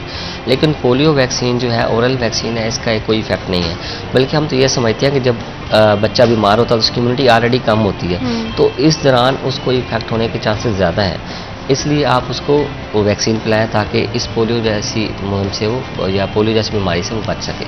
तो इसका कोई साइड इफेक्ट नहीं, और हाँ उस दौरान आपको इंसुलिन ये जो वैक्सीन पिलानी चाहिए। ठीक है, मतलब अगर बच्चे हैं किसी तरह का कोई फीवर है या किसी भी तरह की उसमें है तो वो बिल्कुल रिलैक्स होके उसमें पोलियो ड्रॉप्स ले सकते हैं। थोड़ा सा अगर इसके इंटरनेशनल ट्रैवलिंग के हवाले से बात कर ली जाए, पहले तो सिर्फ बच्चों के लिए इसे इंपॉर्टेंट समझा जाता था, लेकिन अगर हम इंटरनेशनली ट्रैवल करते हैं तो अब उसमें पोलियो कार्ड बहुत ज़्यादा इंपॉर्टेंट है। तो उसके पीछे की क्या रीज़न है कि क्यों उसकी रिक्वायरमेंट है? नॉर्मली हम यही समझते हैं कि बच्चों की डिजीज़ है, लेकिन जो 5 साल तक की उम्र की, लेकिन ये ओवरऑल किसी भी उम्र को किसी भी एज ग्रुप को ये इफेक्ट कर सकती है। तो पाकिस्तान दुनिया में सिर्फ 2 ऐसे ममालिक हैं जिस तरह आप बता रहे थे, पाकिस्तान और अफगानिस्तान, जहाँ पे ये अभी पोलियो जो वायरस पाया जाता है। तो इसलिए पाकिस्तान से अफगानिस्तान से कोई बंदा ऑल ओवर द वर्ल्ड कहीं ट्रैवल करेगा तो इंटरनेशनल जो गाइडलाइंस हमारी हेल्थ की उसके मुताबिक या एजेंसीज के मुताबिक यहाँ पे हमें पोलियो वैक्सीन पी की जानी चाहिए ताकि हम वहाँ के लोगों को जाके इफेक्ट ना कर सकें। इस तरह अगर कोई बंदा बाहर से आता है हमारे पास और यहाँ से 4 हफ्ते से ज़्यादा रहता है तो उसको भी जब वापस दोबारा जाएगा, ट्रैवल करेगा वापस अपने मुल्क पे जाने के लिए, तो उसको भी फिर पोलियो कार्ड या पोलियो वैक्सीन यहाँ पे लेनी चाहिए और लेनी पड़ेगी। ठीक ठीक, क्योंकि डॉक्टर साहब हम देखते हैं कि जैसे मैंने पहले भी ये बात अपनी ऑडियंस के साथ शेयर की कि दुनिया भर में जो है वो पोलियो का खात्मा हो चुका है, लेकिन पाकिस्तान में अभी भी ताहाल जो है कहीं ना कहीं एक्टिव केसेस जो है वो सामने आ जाते हैं। तो कोई टाइम फ्रेम है कि हम कह सकें कि इतने टाइम तक जो है वो पाकिस्तान से जो है वो पोलियो का मुकम्मल तौर पर खात्मा हो जाएगा और हम जो है वो इस बीमारी से जान छुड़वा लेंगे? ऐसे तो हम नहीं कह सकते, लेकिन इस तरह हमारे पंजाब के अंदर पिछले 3 साल में कोई केस रिपोर्ट नहीं है और फैसलाबाद में आखिरी केस जो रिपोर्ट हुआ था वो 2008 में था। तो पुरुमीन है कि अगले इंशाल्लाह मैं जो समझता हूँ विदिन 2 to 3 ईयर्स होपफुली हम हो सकता है पाकिस्तान से पोलियो का खात्मा हो जाए। ठीक, क्योंकि जैसे जैसे टाइम गुजरता जा रहा है बहुत सारे केसेस अभी भी सामने आते हैं। उसमें सबसे बड़ी वजह यही है जो आप बता रहे हैं कि इसमें आगाही की बहुत ज़्यादा कमी है। तो अभी भी कोई ऐसे गवर्नमेंट की तरफ से जो है वो प्रोग्राम लॉन्च करने की ज़रूरत है ताकि लोगों को जो है वो प्रॉपर आगाही दी जा सके, ताकि जो 1% भी रह गई है ना उस बीमारी को भी हम जो है वो ख़त्म कर सकें और जड़ से ख़त्म कर सकें। और मैं समझती हूँ कि जिस दिन ये चीज़ हो जाएगी ये एक बहुत बड़ी अचीवमेंट होगी, क्योंकि इसने बहुत अरसे से पाकिस्तान को जो है ना वो इंजेक्ट किया हुआ है। देखें गवर्नमेंट की तरफ से तो सारा कुछ हो रहा है। देखें 1 साल के अंदर कम से कम 3 से 4 हमारी मुहिम्स होती हैं, उसके अलावा सब नेशनल मुहिम्स होती हैं जो लोकली अगर किसी जगह को वायरस का सैंपल पॉजिटिव हो जाता है वहाँ पे भी हम उस मुहिम को बाकायदा तौर पे लॉन्च करते हैं। तो ये गवर्नमेंट की तरफ से सारा कुछ हो रहा है कि जिसकी वजह से हमारे पास इतने केसेस थे लास्ट अगर 90s में आप देखें अर्ली 90s में, तो अब उनमें 99% तक केसेस में कमी आ गई थी। बेसिकली गवर्नमेंट की तरफ से सपोर्ट ही और सारा कुछ हो रहा है। हमारे जितने भी हमारे सोर्सेज हैं इसमें हमारे जो इंटरनेशनल हेल्थ एजेंसीज हैं वो भी हमें सपोर्ट करती हैं। तो ये सारा कुछ करने के बाद ही तो हम इस काबिल हुए हैं कि हम उम्मीद कर सकते हैं कि विदिन 2 to 3 ईयर्स आने वाले कुछ सालों में हम इंशाल्लाह पोलियो पे कवर कर लेंगे इंशाल्लाह। थोड़ा सा अगर पोलियो की हिस्ट्री पे बात करें तो ओवरऑल इस डिसीज़ का आगाज़ कहाँ से हुआ, पाकिस्तान में कब इसका जो था पहला केस एक्टिव हुआ, और इसकी अवेयरनेस की जैसे हम बात करें ताकि ज़्यादा से ज़्यादा लोगों को पता चल सके कि कब से ये बीमारी चलती आ रही है और कब से हम जो है वो इसको फेस कर रहे हैं। डाटा देखा जाए तो 3,50,000 के करीब 3,50,000 केसेस होते थे पर ईयरली 1988 के अंदर। तब से 1988 से ऑल ओवर द वर्ल्ड शुरू हुआ और पाकिस्तान के अंदर जो 1996 में ये इसका आगाज़ हुआ। अब तक 2023 में हम इस बीमारी से लड़ रहे हैं, इसको कवर करने की कोशिश करें। और देखें अगर हम अर्ली डाटा देखें अर्ली 90s में तो उसी साल से हमारे जो केसेस हो गए तकरीबन 99% तक कवर हो गए। तो होपफुली ये इंशाल्लाह बाकी आने वाले अरसे में भी ये चीज़ें कवर हो जाएगी और हम इंशाल्लाह बाकी दुनिया के साथ जिस तरह वो पाकिस्तान और अफगानिस्तान जो हमें इंशाल्लाह बाकी दुनिया के साथ हमें भी पोलियो रेडिकेशन हो जाएगी और इंशाल्लाह पोलियो से निजात हासिल कर लेंगे। और जैसे कि आपने पहले भी बात की कि जैसे हम इंटरनेशनल ट्रैवलिंग की भी बात कर रहे थे कि ताकि ये जो है एक वायरस है ये इंजेक्ट कर देता, तो कभी ऐसा भी हुआ जैसे कि हम, ये तो बड़ा कॉमन बात है कि 5 साल से जो बच्चे हैं और 5 साल की उम्र से लेकर 10 साल की उम्र तक के बच्चे हैं या छोटी एज के जितने भी बच्चे हैं वो इससे इंजेक्ट होते हैं, लेकिन जो बड़े जैसे कि टीन एज है या उससे बड़े जो है थोड़ा सा मेच्योर सिटीज़न है, क्या कोई केसेस ऐसे भी सामने आते हैं कि वो भी जो है वो किसी भी उम्र में जो पोलियो है वो आपको इंजेक्ट कर सकता है या आप उससे जो है माजूरी का शिकार हो सकते हैं? कोई ऐसे पोलियो वायरस किसी भी एज में किसी भी फर्द में हो सकता है, किसी भी एज पे, लेकिन हम ये समझते हैं कि नॉर्मली जो ना 5 साल तक के बच्चों में ये ज़्यादा होता है, इसलिए हम 5 साल के बच्चों को फोकस करते हैं। इंटरनेशनल गाइडलाइंस के तहत तो अब देखें हम जो बाहर ट्रैवल करते हैं अडल्ट को भी पिलाते हैं, वो जो बड़े हमारे ख़वातीन हज़रात हैं जो हमारे बुजुर्ग सिटीजन हैं उनको भी पीते हैं, इसलिए कि ताकि वो किसी एज से भी बाहर यहाँ से बाहर ट्रांसमिट ना हो सके। मतलब कि अगर, और क्या कोई ऐसे केसेस भी हैं कि अगर आपने बचपन में जो है वो पोलियो ड्रॉप्स लिए हैं और उसके बावजूद भी आपको किसी सर्टन एज में जाके जो है वो पोलियो ने इफेक्ट किया है? इस हवाले से मैं आपसे जानूंगी, लेकिन वक्त हुआ एक छोटे से ब्रेक का। Will be right back after a short break.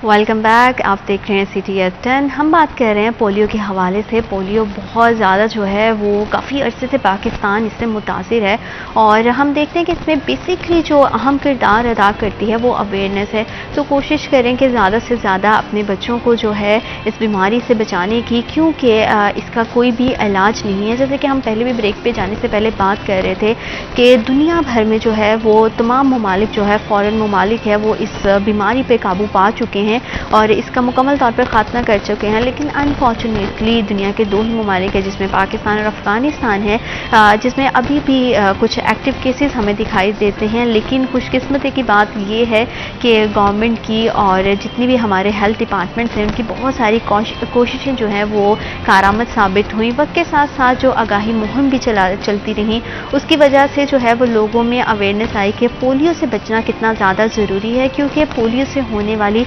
माजूरी का कोई भी इलाज नहीं है। जिसका मतलब ये है कि अगर आप एक मरतबा इस बीमारी में मुब्तला हो जाते हैं तो आप सारी ज़िंदगी जो है वो मोहताजी का शिकार हो जाते हैं। चाहे वो फिर आपके ख्वाह जिस्म का कोई भी हिस्सा हो, आप उसे रिकवर नहीं कर सकते, आप जो है वो ज़िंदगी भर के लिए मफलूज हो जाते हैं। तो कोशिश करें कि अगर हमारी हुकूमत और हमारा हेल्थ डिपार्टमेंट आपके लिए कुछ कर रहा है तो आपकी बेहतरी के लिए कर रहा है। और कहते हैं कि सेहत हज़ार नेमत होती है। ज़्यादा से ज़्यादा कोशिश करें ख़ुद को सेहतमंद रखने की। उसमें बहुत सारी एक्टिविटीज़ भी आ जाती हैं, उसमें आपकी डाइट भी बहुत है। लेकिन छोटे बच्चे, क्योंकि ज़ाहिर बात है वो पेरेंट्स के मरहूने मिन्नत होते हैं, पेरेंट्स पे डिपेंड कर रहे होते हैं, तो छोटे बच्चों में जो पोलियो है वो ज़्यादा देखा जाता है। ज़्यादा जो है ये वायरस बहुत ज़्यादा वायरल है। छोटे बच्चों में जो है ये जल्दी उनको इफ़ेक्ट करता है। इसके बहुत सारे सिम्टम्स भी हो सकते हैं। लेकिन हमारे यहाँ अनफॉर्चुनेटली एक और भी बहुत जो है ना अलमी की बात यह है कि अगर बच्चे को किसी तरह की कोई बीमारी हो रही है या उसमें किसी भी तरह के कोई चेंजेस उसकी बॉडी में आ रहे हैं या उसकी हेल्थ के रिलेटेड कोई भी चेंजेस आ रहे हैं, तो हम कभी भी जो है वो इनिशियल स्टेज पे अपने डॉक्टर्स के पास नहीं जाते हैं, जिसका बाद में आफ्टर रिजल्ट ये होता है कि किसी न किसी तरह से हम किसी बुरी बीमारी में मुब्तला हो जाते हैं।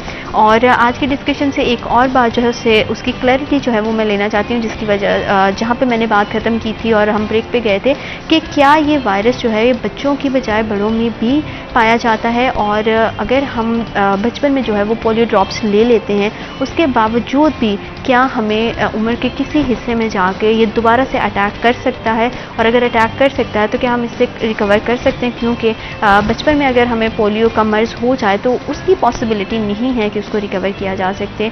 और जैसे जैसे दुनिया भर में तो इसका ख़ात्मा हो गया है, तो उम्मीद करते हैं कि पाकिस्तान जो है वो बहुत जल्द आने वाले 1 या 2 सालों में जो है वो पोलियो से जान छुड़ा लें और इस मोहलिक मर्ज़ से जो है वो हमारा जो है वो पीछा छूट जाए और हमारे बच्चे जो है वो बेहतर अंदाज में अपनी सेहत के साथ फूले फलें और परवान चढ़ें।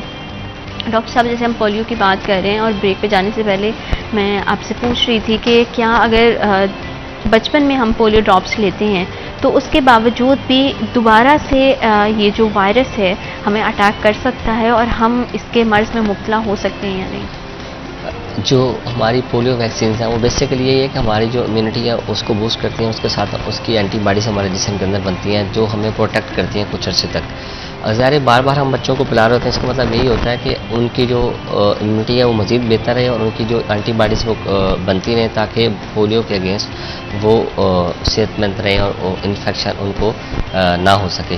अब ज़ाहिर एक जो पोलियो है वो उसके फैलने का तरीका यह कोई पर्सन टू पर्सन फैलता है और ये कि जो इन्फेक्टेड पर्सन है उसके इंटेस्टाइन से ये फीको ओरल रूट के तहत बाकी लोगों को मुतासर करता है। तो ज़ाहिर अगर एक बंदा जो हेल्दी अगर किसी इन्फेक्टेड पर्सन के साथ उसके करीब आएगा या उसके से मुतासर होने के चांसेस बहुत ज़्यादा हैं। किसी एज में भी हो सकता है, मैं पहले भी बता रहा था, लेकिन ये कि नामी बच्चों जो हैं वो ज़्यादा वल्नरेबल होते हैं या उन पर चांसेस बहुत ज़्यादा होता है। तो ये आप कह सकते हैं कि एक इन्फेक्टेड पर्सन कई जो है नॉन इन्फेक्टेड पर्सन को मुतासर कर सकता है और किसी भी एज पे ये बीमारी दोबारा हो सकती है। ठीक, और अगर इसमें जैसे कि अगर दोबारा ये बीमारी, आपने कहा कि एक सर्टेन टाइम तक जो है वो इसको प्रोटेक्ट करता है, तो कितना टाइम ड्यूरेशन रहता है कि इस डोज का जो है, इस ड्रॉप का कितने टाइम तक जो है वो असर रहता है और उसके बाद आपकी इम्यूनिटी पे बहुत ज़्यादा ये डिपेंड करता है? हमारी इम्यूनिटी पे बहुत ज़्यादा असर करता है। हमारे पास बेसिकली 2 वैक्सीन होती हैं, एक ओरल होती है और एक इंजेक्शन की सूरत में होती है। जो ओरल होती है वो हम बच्चों में पिलाते हैं, उसका बच्चों को पिलाना इसलिए आसान है कि उसके लिए स्पेशल ट्रेनिंग की ज़रूरत नहीं होती। जो इंजेक्टेबल होती है वो हमारी जो फिक्स सेंटर होते हैं वहाँ पे अवेलेबल होती है IPV के नाम से, ठीक है। वो हम बच्चों में हम दोनों लगाते हैं। जो हिफाजती के हमारे जो शेड्यूल के शामिल होते हैं उसमें इंजेक्शन लगाते हैं और साथ साथ वो बार बार ये मुहिम OPV के ज़रिए ओरल वैक्सीन भी हम दे होती हैं। जब इस तरह हमारे पास जब बच्चा आ रहा होता है हेल्थ केयर फैसिलिटी पे तो इधर से इंजेक्शन लगा रहा होता है, इधर से हम डोर टू डोर वो ओरल वैक्सीन भी पिला रहे होते हैं। जैसे आपने कहा कि इसका कोई स्पेसिफिक ओरल का जो है वो स्पेसिफिक कोई तरीक़ेकार नहीं होता, तो क्या जो इंजेक्शन या वैक्सीनेशन दी जाती है उसका कोई उसके लिए तो बराबर है, आपको हेल्थ केयर की जरूरत होती है, ट्रेनिंग की जरूरत होती है, इंजेक्शन लगाने वाला बंदा एक्सपर्ट होना चाहिए।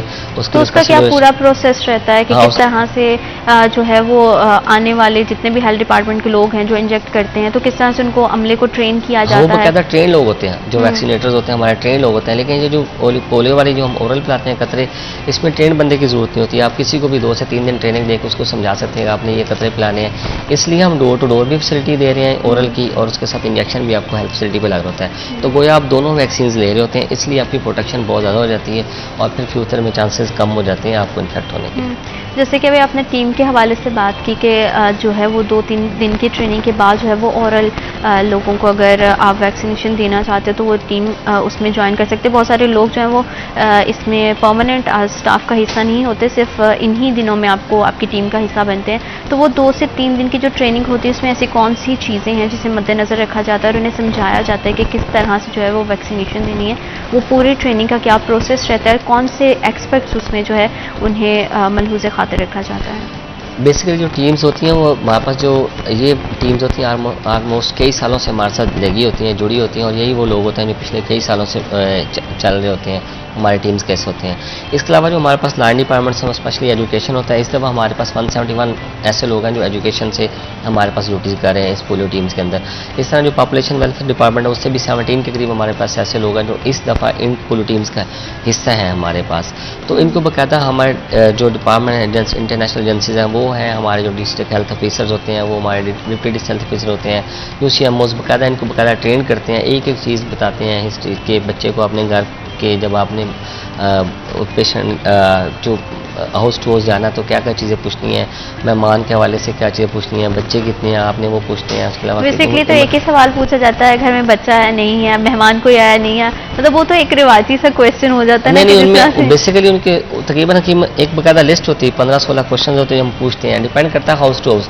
अब जिस घर में वो एक ही सवाल कर लेते हैं कि आपके पास बच्चा, वो कहते हैं यहाँ पे कि हमारे पास एक ही बच्चा, वो पूछते हैं कोई किराएदार तो नहीं है जी, किराएदार नहीं है, मेहमान आया कि नहीं, मेहमान नहीं आया, यहाँ से बच्चे बाहर गए हैं तो कब हाँ जी वो चले गए हैं, घर में 2 बच्चे हैं, फर्क एक अवेलेबल है एक नहीं है, तो पूछेंगे दूसरा किधर है, वो पूछेंगे स्कूल गया हुआ है, कब तक वापस आना है। तो दोबारा जब वो दोबारा उसका वो टाइम देते हैं पेशेंट के जो बच्चे के वालिदैन जब दोबारा टाइम देते हैं कि बच्चा स्कूल गया हुआ 2 बजे के करीब वापस आएगा, तो हमारी टीम उसी दिन फिर दोबारा विजिट करती है। उसी दिन हमारे पास कोशिश होती है, जो हमारा माइक्रो प्लान है इसमें टीम के सामने रिस्पॉन्सिबिलिटी होती है कि आज उसने 40 घर देखने हैं, तो उसकी कोशिश होती है कि शाम तक उस 40 के 40 घरों के जितने भी बच्चे हैं वो सारे कवर कर लें।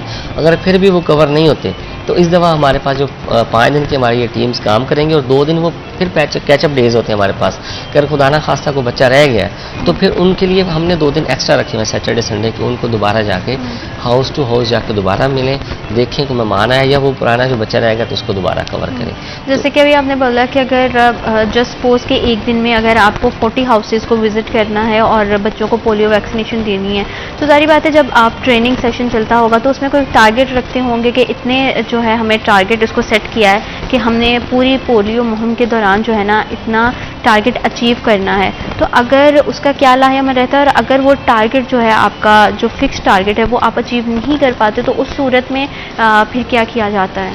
हमारे पास यूनियन काउंसिल्स को मुख्तलिफ क्लस्टर्स में डिवाइड कर दिया जाता है और हर जो हाउस है वो बाकायदा जिम्मेदारी होती है उस टीम की, उसने विजिट करना है। तो ऑलमोस्ट जब आप 100% से कंटिन्यू करूंगी, लेकिन वक्त हुआ एक छोटे से break. I will be right back after a short break.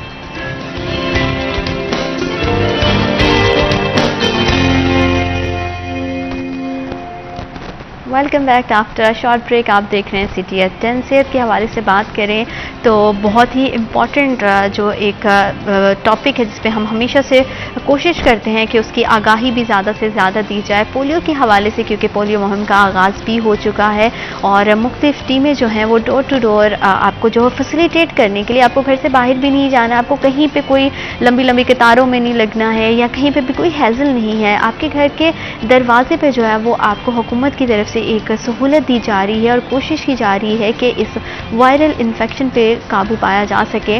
तो खुदारा ऐसे हेल्थ डिपार्टमेंट की जो ऐसी काविशें हैं या ऐसी कोशिशें हैं उसमें उनके लिए मददगार साबित हों, उनके साथ कोऑपरेट करें, ज़्यादा से ज़्यादा जो है उनके साथ अच्छे से जो है वो रिस्पॉन्ड करें उनको, ताकि वो आपकी बेहतरी की बात है, आपके बच्चे की बेहतरी की बात है। क्योंकि अगर आप पोलियो ड्रॉप्स को टाइम पे लेते हैं तो आपका बच्चा बहुत सारी बीमारियों से बच सकता है और ख़ास तौर पर पोलियो से, क्योंकि ये एक लाइलाज मर्ज़ है और हम सब की हमेशा से कोशिश रही है कि पाकिस्तान में इस मर्ज़ को जो है वो सिरे से ख़त्म किया जा सके और बहुत हद तक हम इसमें जो है वो 99% तक कामयाब भी हो चुके हैं और उम्मीद करते हैं कि आने वाले टाइम में जो 1% एक्टिव केसेस हैं उन पर भी काबू पाया जा सके, ताकि किसी भी तरह से कोई भी बच्चा जो है वो पोलियो के मर्ज़ में मुब्तला ना हो और वो अपनी ज़िंदगी को भरपूर तरीके से जिए और इंजॉय करे और अपनी ज़िंदगी में बहुत आगे बढ़े और कामयाब रहे। डॉक्टर साहब, हम बात कर रहे थे कि जिस तरह से ट्रेनिंग सेशन का आगाज़ होता है इसमें नॉन ट्रेंड टीम मेंबर्स भी होते हैं तो उनको प्रॉपरली गाइड किया जाता है, उसमें टारगेट भी फिक्स किया जाता है। तो अगर वो टारगेट अचीव नहीं हो तो उस सूरत में क्या करते हैं? को मुख्तलिफ क्लस्टर्स में डिवाइड किया गया है। हर क्लस्टर के हर घर को हर टीम ने विजिट करना है, जो उसकी मुतल्लिका टीम की रिस्पॉन्सिबिलिटी होती। तो ऐसा कभी पॉसिबल नहीं हुआ कि हमारी एक टीम फ़र्क है, वो सुबह आपके घर में आई, आपने कहा हमारा बच्चा नहीं है, दोपहर को दोबारा आएगी, फिर आपने कहा हमारा बच्चा नहीं है, शाम को 4:30 बजे दोबारा आ जाएगी, फिर आपके पास अगर आप कहते हैं हमारा बच्चा नहीं है सुबह, वो अगले दिन फिर विजिट करेगी, उस एनए के लिस्ट उनके पास होती है, अगले दिन। इस तरह हमारे 7 दिन होते हैं। तो ऐसा कभी पॉसिबल नहीं हुआ कि एक घर के अंदर कोई ऐसा बच्चा मिस हो जाए। वो सिर्फ यही पॉसिबिलिटी होती है कि बाहर से अगर खुदा न खासा कोई मेहमान आ गया रात को और सुबह उस दिन टीम ने विजिट नहीं कराया तो वो पॉसिबिलिटी एक हो सकती है। हमारे इलाके डास, हमारे स्कूल्स, हमारी रक्षा, जितनी भी पब्लिक ट्रांसपोर्ट्स के मुख्तलिफ एरियाज़ हैं, हर तरह से कवर्ड होते हैं। तो इसलिए पॉसिबिलिटी है कि अभी कभी मुमकिन ही नहीं हुआ कि हमारा टारगेट अचीव ना हो। बल्कि हम देखें अगर बाहर से कोई लोग मूव करते हैं यहाँ पे तो हम उनको भी एक्स्ट्रा ड्राफ्ट पिला रहे होते हैं, तो इसलिए हमारा टारगेट 100+ हो जाता है और हम पूरा टारगेट अचीव कर लेते हैं। ठीक, तो जैसे कि हम बात कर रहे हैं कि समटाइम ऐसा होता है कि आपके आउट ऑफ सिटी से गेस्ट आ गए और क्योंकि टीम्स के पास पूरा डाटा होता है कि उन्होंने कहाँ कितने बच्चों को जो है पोलियो ड्रॉप्स दिए हैं। तो अगर एक बच्चा ऑलरेडी पोलियो ड्रॉप्स पी चुका है और दोबारा से वो किसी के यहाँ गेस्ट जा रहा है या किसी के मेहमान था वहाँ पी लिया और वापस घर आया और दोबारा से उसे पोलियो ड्रॉप्स टीम्स की तरफ से दे दी गई, तो इसका कोई नुकसान तो नहीं है? कोई नुकसान नहीं है। अगर हमारी टीम जब हमारे मुख्तलिफ घरों में जाती है तो वो पूछ लेती है कि इस बच्चे ने कतरे पिए कि नहीं। अगर वो कह देते हैं कि कतरे पिए और वहाँ पे कोई हमें साइन मिल जाए उसकी उंगली पे तो हम उसको फिर दोबारा कतरे नहीं पिलाते। लेकिन अगर हमें शक को फ़र्ज़ करें कि या उसकी उंगली पे निशान नज़र ना आया हो या प्रॉपर जो हिस्ट्री देने वाला बंदा उसके अटेंडेंस में से प्रॉपर सेटिस्फाई ना करे तो हम दोबारा उसे कतरे पिला सकते हैं। मतलब इस सूरत में कोई नुकसान नहीं है। आप जो है वो अगर डबल डोज भी ले रहे हो तो विच इज़ वेरी जस्टिफाइड। ठीक है, तो अगर थोड़ा सा बात करें हम, क्योंकि मैंने मेरी खुद की लाइफ की बड़ा एक्सपीरियंस रहा है कि कुछ 1-2 डॉक्टर से ऐसा मेरा जो है वो इंटरेक्शन हुआ जो खुद इस बीमारी से जूझ रहे हैं, लेकिन अब वो लोगों की खिदमत करें, बड़ा इंस्पायर्ड करते हैं ऐसे लोग। तो मेडिकल फील्ड में भी आपके साथ भी ऐसे बहुत सारे लोग होंगे जो खुद पोलियो का शिकार हैं, लेकिन वो सर्व कर रहे हैं कि जिस बीमारी में वो हैं और उनकी ज़िंदगी जो है अजीरन हुई और किस तरह से इन्फेक्ट किया, लेकिन हर किसी में हौसला नहीं होता है कि इस बीमारी से लड़ के जो है वो दोबारा अपने पैरों पे खड़ा हो सके। तो कैसा रहता है ऐसी स्टोरीज़ को माशरे में देखना और कितना इंस्पायर्ड करती हैं ऐसी स्टोरीज़ आपको भी as a health department part हैं आप उसका?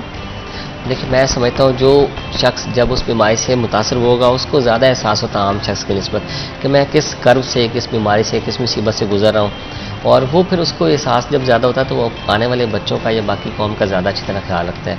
हम लोग तो चलें करते ही हैं बीइंग हेल्थ वर्कर्स, या हमारी जो रिस्पॉन्सिबिलिटी है या हमारी जो जिम्मेदारी है गवर्नमेंट की तरफ से है, लेकिन वो लोग जो हैं वो इसको ज़्यादा अच्छे तरह, और देखें अक्सर लोगों ने ऐसे बाकायदा NGOs और बाकायदा ऐसी चीज़ें मैनेज की होती हैं ताकि हम आने वाले बच्चों को जिस बीमारी से हम मुतासर हुए वो मुतासर ना हो, ज़्यादा अच्छा गाइड भी कर सकते हैं, और उनके पास एग्जाम्पल भी होती है, वो खुद भी दिखा सकते हैं देखिए मुझे ये हुआ तो अब आप अगर ऐसा नहीं करोगे तो अब मेरे जैसे ज़िंदगी गुजारेंगे जो कि बहुत ही मुश्किल है। बिल्कुल, क्योंकि इसमें वालिदैन का बहुत अहम किरदार रहता है। जैसे कि हमेशा से एक चीज़ तो बहुत कॉमन हो चुकी है, जितनी आगाही मुहिम भी मैं समझती हूँ कि चलाई गई और जितना लोगों को ज़्यादा से ज़्यादा अवेयर किया गया कि छोटे बच्चे जो हैं वो ज़्यादा इस बीमारी में मुब्तला होते हैं। जैसे कि आपने भी पहले बताया कि 5 साल की एज जो है वो ऐसी उम्र है जिसमें ज़्यादा जो है वो पोलियो अटैक करता है। तो इसमें वालिदैन का कहीं बहुत अहम किरदार रहता है कि वो किस तरह से अपने बच्चे की सेहत को कॉम्प्रोमाइज़ कर देते हैं। पहले तो ऐसे देखा जाता था कि घर में बच्चे मौजूद हैं तो टीम्स के मुंह पे जो है वो दरवाजे बंद कर दिए जाते थे कि नहीं। तो क्या अभी हालिया भी जैसे मुहिम चल रही है, तो क्या ऐसा कभी कोई केस सामने आता है, और अगर आता है तो उस सूरत में टीम्स फिर किस तरह से उसको टैकल करती हैं? अवेयरनेस काफ़ी ज़्यादा हो गई, अब लोग कम करते हैं रजिस्टर। अगर रजिस्टेंस आ भी जाए तो हमारी टीम जो हमारा उनका जो सीनियर होता है उसको बताती है UCMOs को, फिर हमें हमारे डिप्टी डिस्ट्रिक्ट हेल्थ ऑफिसर होते हैं वो उनकी टीम वो खुद जाते हैं, अगर उनसे कवर नहीं होता तो फिर assistant commissioner, district health officer, even DCO साहब जो हमारे मुतल्लिका डिस्ट्रिक्ट होते हैं वो भी इसको कवर करने के लिए वो भी इसमें आ जाते हैं और कवर करते हैं। तो इसलिए फिर वालिदैन को समझाना थोड़ा सा आसान हो जाता है जब इतनी ज़्यादा हमारी एडमिनिस्ट्रेशन सपोर्ट हो, तो फिर वालिदैन को समझा के हम लेकिन अगर कोई वालिदैन थोड़ा सा बेसिकली वालिदैन की जिम्मेदारी है, क्योंकि बच्चे छोटे बच्चे ने तो ज़ाहिर 5 साल तक उसको तो अंदाज़ा नहीं कि मैंने ये कतरे पीनी है या नहीं पीनी है या मुझे इसका क्या फ़ायदा है। बेसिकली तो पेरेंट्स की ही जिम्मेदारी है। तो उनकी अवेयरनेस अच्छी होगी तो ऑटोमेटिकली खुद ही, अब देखें जो अच्छे वालिदैन होते हैं वो खुद जाके पूछते हैं कि हमारी टीम कब आनी है, हमारे पास इधर टीम एक दिन मूव नहीं आती है, नहीं पहुँचती है, उस दिन वो घर उस टीम का हिस्सा नहीं होता, तो लोग खुद ही हमें कॉल करके पूछना शुरू कर देते हैं कि जी पोलियो शुरू हो गया तो आपकी टीम हमारे पास अभी आई नहीं। ज़ाहिर है वो टीम जो है वो टीम का अगले दिन या उससे अगले दिन विजिट भी होता है, लेकिन जो अच्छे लोग होते हैं वो पूछना शुरू कर देते हैं फ़ोन करके। क्योंकि इसमें क्योंकि अब जाहिर बात है कि जैसे हमने पहले भी बात की कि सोशल मीडिया का बड़ा अहम किरदार रहा है कि हम पूरी दुनिया से कनेक्ट रहते हैं, हम देखते हैं कि कहाँ कहाँ क्या क्या डिसीज़ जा रही हैं, और कुछ अर्से से तो आपको पता है कोई ना कोई वायरस जो है वो बहुत आम हो गया। पहले तो इस तरह की सोशल मीडिया के थ्रू इतनी ज़्यादा अवेयरनेस भी नहीं थी, और मैं फिर भी कहती हूँ कि हम लोग बहुत ब्लेस्ड हैं कि हमारे पेरेंट्स में जो है ना वो इतनी समझ बूझ थी कि उन्होंने हमें बर वक्त जो है वो पोलियो के ड्रॉप्स पिलाए और आज हम एक सेहतमंद ज़िंदगी गुजार रहे हैं। तो कोशिश करें कि अगर गवर्नमेंट की तरफ से या हेल्थ डिपार्टमेंट्स की तरफ से आपके लिए, आपके बच्चों के लिए कुछ अहम इक़दाम किए जा रहे हैं तो उनका साथ दें ताकि आपका बच्चा भरपूर ज़िंदगी को जी सके। डॉक्टर साहब थोड़ा सा ये तो बच्चों के हवाले से बात कर दी, थोड़ा सा कॉमन भी अगर बिहेवियर पर आ जाएँ तो ऐसा होता है कि हर टीम मेंबर का जो है टेम्परामेंट वो एक जैसा नहीं होता। समटाइम हम इस तरह से भी देखते हैं कि जो टीम मेंबर्स हैं वो भी थोड़ा गुस्से में आ जाते हैं। तो क्या लोगों की तरफ से कभी शिकायत मसूल हुई है कि आपकी जो टीम्स हैं वो आती हैं तो मिसबिहेव करती हैं, या फिर जो है वो उनका इस तरह से बिहेवियर आया तो हमने अपने बच्चों को जो है वो ड्रॉप्स नहीं पिलाए, आप किसी और टीम को भेजें, या इस तरह की कोई शिकायत या केसेस सामने आते हैं? हो जाता है, जिस तरह आप बता रहे हैं कि टेम्परामेंट के हवाले से हो सकता है मसला कि जो टीम है उसमें से किसी मेंबर ने मिसबिहेव कर दी हो, या उसको लगा हो कि मैंने एक घर में अंदर 3 विजिट कर लिए, ये बच्चों को बाहर नहीं ले आ रहे और इसको कतरे में पिलाने से कासिर हो या मुझे मुश्किल हो रही है। लेकिन बहरहाल हम उनको समझाते हैं कि देखें आपकी ये नेशनल काज है, आपकी अखलाकी जिम्मेदारी है, आपकी कानूनी जिम्मेदारी है, आपकी शरई जिम्मेदारी है। उन पेरेंट्स को तो आइडिया नहीं ना, तो आप लोगों ने अपना लहजा धीमा रखना और बच्चे को कतरे पिला के आने। हम अपने बच्चों को अच्छी तरह समझाने की कोशिश करते हैं, हर लिहाज से ट्रेन करते हैं ताकि वो उनकी तरफ से कोई पहल ना हो मिसबिहेवियर की तरफ में।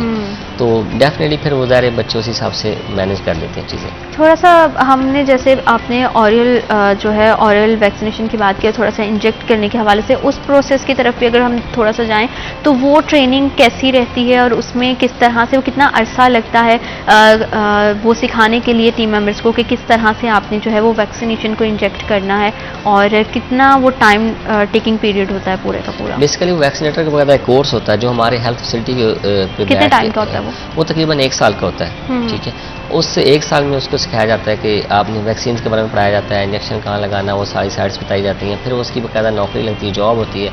वो हेल्थ फैसिलिटी के ऊपर बंदा बैठा होता है, वो वहाँ पे वैक्सीनेटर के तौर पे जॉब कर होता है। उसके अलावा यही वैक्सीनेटर हमारे इवन फील्ड्स में भी जाते हैं और घरों में जाके जब बच्चों को इंजेक्शन लगाते हैं, जाके वहाँ पे जो हमारे पॉइंट्स में होते हैं वहाँ पे बैठ के इंजेक्शन लगाते हैं या समझाते हैं, हमें पेरेंट्स को भी सारा गाइड करते हैं। तो ये जो बेसिकली पोलियो वैक्सीन दोनों जो है ना हम इस तरह इंजेक्ट कर लेते हैं हेल्थ फैसिलिटी से पूरा, मतलब एक पूरे सिस्टम के थ्रू चलते हैं दोनों टीम्स को जो है वैक्सीन दे लेते हैं और उधर से हम ओरल पिला देते हैं। तो इसमें ज़रा वो घर घर जाके इंजेक्शन लगाना, वो थोड़ा सा हेक्टिक हो जाता है, मैनेज करना वो ज़रा बहुत ज़्यादा मुश्किल है। इसलिए पोलियो वैक्सीन को जो इफेक्ट है वो भी ज़्यादा होता है। जो ओरल पोलियो वैक्सीन है इसकी लॉन्ग लास्टिंग इफेक्ट होता है, उसकी सेफ्टी ज़्यादा अच्छा है। लेकिन जब अगर आप हमारा बच्चा जब हमसे पूरे इंजेक्शन लगवा रहा होता है, इधर से हम पोलियो वैक्सीन दे रहे होता है, तो वो फिर दोनों चीज़ें कवर हो जाती हैं। इधर से इंजेक्शन भी लगवा रहा होता है, उधर से ओरल भी ले रहा होता है, तो उसकी इम्यूनिटी बहुत ज़्यादा अच्छी हो जाती है और जो एंटीबॉडीज़ हैं वो भी बहुत ज़्यादा जिसमें बन जाती है। डॉक्टर साहब आपका बहुत शुक्रिया, आपने पोलियो के हवाले से बड़े अच्छे से ब्रीफ किया और दुआ गो भी हूँ कि आपकी जो ये पूरी मुहिम है बहुत आसान अंदाज में कंप्लीट हो और आपके लिए किसी भी तरह की हर्डल्स और चैलेंजेस नहीं आए, ताकि हम जो है वो इस बीमारी पे काबू पा सकें और कोशिश करें कि आप बच्चों को ज़्यादा से ज़्यादा जो है वो हेल्थी लाइफस्टाइल देने की कोशिश करें। और उसमें सबसे अहम जो इक़दाम है वो पोलियो ड्रॉप्स हैं। अपने बच्चों को पोलियो ड्रॉप्स पिलाएं ताकि वो एक भरपूर और सेहतमंद ज़िंदगी जी सकें। अल्लाह पाक आपके लिए, हमारे लिए और हमारे मुल्क पाकिस्तान के लिए ढेरों ढेर आसानियाँ पैदा करें। अपना बहुत सारा ख्याल रखिएगा। अल्लाह निगहबान।